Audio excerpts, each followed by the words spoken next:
इनके लबे रंगी की निछावर थी कि जिसने है कि बाज़ शायरी के अंदर आला हज़रत इमाम अहले सुन्नत की या दीगर उलमा की लफ्ज़ दूल्हा इस्तेमाल होता है हुजूर पाक के लिए। तो इससे क्या मुराद होता है, क्योंकि बाज़ जो है ना वहाबी या गैर सुन्नी जो है वो इस किस्म का मजाक बनाते हैं बाज़ लोग कि इसमें दूल्हा क्या है, क्या शादी हर जगह हो रही होती है, क्या हुजूर को हर बार दूल्हा बनाया गया। लफ्ज़ इसमें दूल्हा का बहुत ज़्यादा इस्तेमाल होता है और इसी तरह दूल्हा का शादी का भी लफ्ज़ का इस्तेमाल होता है। तो इनके मतलब क्या होते हैं?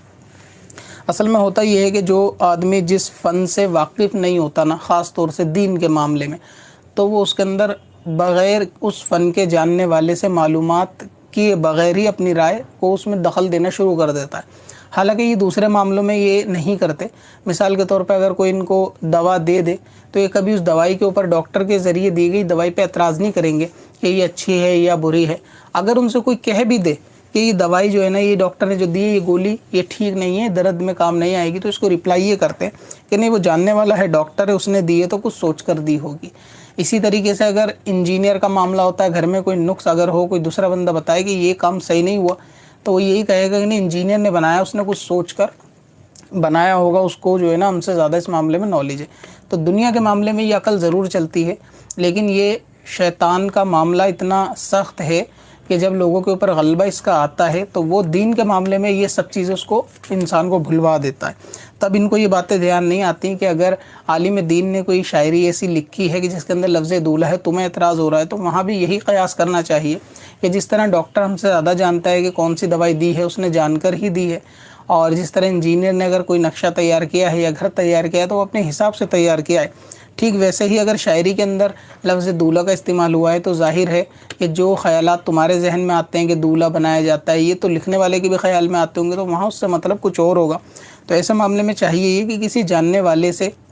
कि जिसको शायरी का फ़न आता हो तो उनसे पूछ लें, तो वो आपको बता देंगे कि ऐसे अल्फाज़ के जो डबल मायने के होते हैं कि जिसको आम बोलचाल में उसका हकीकी मायना मुराद लिया जाता है, लेकिन शायरी के अंदर जो है ना उसका मिजाजी मायना भी मुराद ले लिया जाता है। नहीं, किसी अल्फाज़ के दो मायने होते हैं, उसका दूसरा मायना शायरी के अंदर मुराद ले लिया जाता है। इसी तरह शायरी के अंदर जो है ना कहावतों का, मुहावरों का भी इस्तेमाल कसरत के साथ होता है, और ये फ़न शायरी के अंदर इस्तेमाल करना उसके हुस्न को बढ़ाता है, ये कोई ऐब पैदा नहीं करता। ये शायरी बात ही वही है कि जिसके अंदर अपनी बात को यानी ऐसे अंदाज में कहें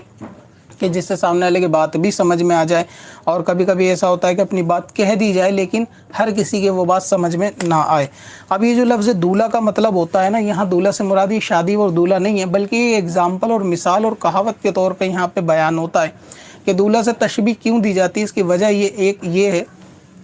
कि जब आप किसी पूरी बारात को देखेंगे तो उस बारात के अंदर एक दूल्हा ही ऐसी पर्सनैलिटी होता है कि जो उस बारात के अंदर उस वक्त सबसे ख़ास होता है। उसके ख़ास होने की वजह भी यही होती है कि एक तो पूरी बारात उसके सदक़े में आई हुई होती है कि उसकी वजह ही से वहाँ सब लोग जमा होते हैं, खुशी होती है, और हर आँख जो है ना वो दूल्हा को देखने की तमन्ना भी करती है। यानी कोई भी शख्स होता है वो भीड़ में यही देखता है कि दूल्हा कहाँ है, दूल्हा कौन है, तो उसको देखने भी लोग जाते हैं। तो वो एक ऐसी पर्सनैलिटी होती है उस वक्त में बारात में जिसकी शादी होती है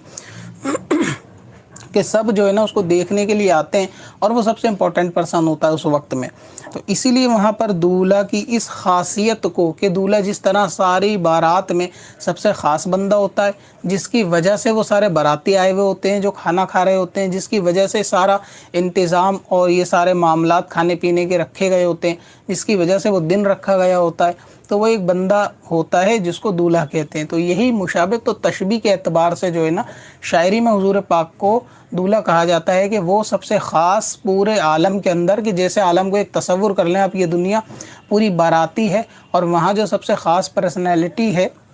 पूरे आलम के अंदर वो हुजूर पाक की ज़ात है। तो वहाँ पर इस एतबार से जो है ना उनको दूल्हा से तस्बीह दी जाती है कि वो सबसे ख़ास मखलूक के अंदर हैं कि जिनके सदक़े में सब आए हुए हैं और सारा आलम जो है उनकी वजह से कायम है। वही अगर ना होते तो ये दुनिया ना होती। जिस तरह से अगर दूल्हा ही ना होता तो फिर वो बारात और वहाँ के खाने पीने या जिन लोगों के आने जाने मिलने जुलने का कोई सबब बनता ही नहीं। तो खैर वैसे ही हुजूर पाक का इस आलम में आना गोया ऐसा है कि जैसे एक बारात के अंदर दूल्हे की अहमियत होती है, वैसे ही सारे आलम के अंदर हुजूर पाक की जो अहमियत और ख़ुसूसियत है वो और किसी को हासिल नहीं है। कि जैसे बारात के अंदर दूल्हा के सिवा किसी और को वो इम्पोर्टेंट हासिल नहीं होती। यानी औरों को तो खाना आप इस तरह भी कह सकते हैं कि जी खाना चालू हो गया, वहाँ टेबलें लगी हैं, जाकर बैठकर खा लो, लेकिन दूल्हा के साथ आप वहाँ ऐसा भी नहीं कह सकते। उसके लिए तो इम्पोर्टेंट आप अगर वो कुछ मंगाएगा 10 बार भी तो 4 लोग बड़ी खुशी के साथ उसको जो है ना लाकर देंगे। तो इस तरीके से जो है ना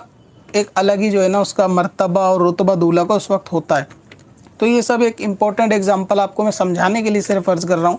तो हकीकत में वही है कि लफ्ज़ दूल्हा का जो इस्तेमाल होता है वह हुजूर पाक की ज़ात की खुसूसियत के लिए होता है कि जैसे आलम को आप दुनिया समझे और हुजूर पाक को एक ख़ास जो है ना उसमें दूल्हा समझे कि दूल्हा जो इम्पोर्टेंट पर्सन है वैसे ही हुजूर पाक है। और जो लफ्ज़ शादी होता है इस्तेमाल दूल्हा और शादी, शादी से मुराद होता है खुशी, यानी शादी लफ्ज़ का मतलब खुशी होता है। तो जहाँ बाज़ वक़ात शादी लफ्ज़ बोला जाता है तो उससे मुराद जो है ना खुशी होता है उसका तर्जुमा। शादी वो हमेशा बैंड बाजे और बारात वाली शादी मुराद नहीं होता। तो जिस तरह शायरी के अंदर दूसरे अल्फाज भी ले लिए जाते हैं असल बोलकर, उसके दूसरे माने भी इस्तेमाल होते हैं। शायरी के अंदर ये उसका हुस्न होता है इस्तेमाल करना, इसी को जो है ना फ़न भी कहते हैं। तो वहाँ पर जो शादी का लफ्ज़ है वो शादी का लफ्ज़ होता है खुशी के एतबार से। इसी तरह कहीं पर मुजरे का लफ्ज़ होता है तो आप मुजरा जो होता है वो जो नाचने गाने वाला मुजरा होता है वो होता है, लेकिन मुजरे का एक मायना सलाम करना भी होता है, सलामी देना भी होता है। तो कहीं अगर शायरी में मुजरे का इस्तेमाल होता है तो वहाँ पे जैसे काबे के बारे में ज़िक्र है तो वहाँ पे सलामी देना मुराद होता है, सलाम करना, ना कि नाचना गाना। तो उम्मीद है कि आपको दूल्हा लफ्ज़ के ताल्लुक़ से मालूम चल गया होगा कि क्यों शायरी के अंदर इस तरीके का मामला जो है ना वो इस्तेमाल होता है कि दूल्हा के लिए हुजूर पाक को बोलते हैं। उससे बैंड बाजा और शादी मुराद नहीं होती बिल्कुल भी, वो एक तशबीह देने वाली बात होती है कि इम्पोर्टेंट और एक ख़ासियत खुसूसियत बताने वाली बात होती है।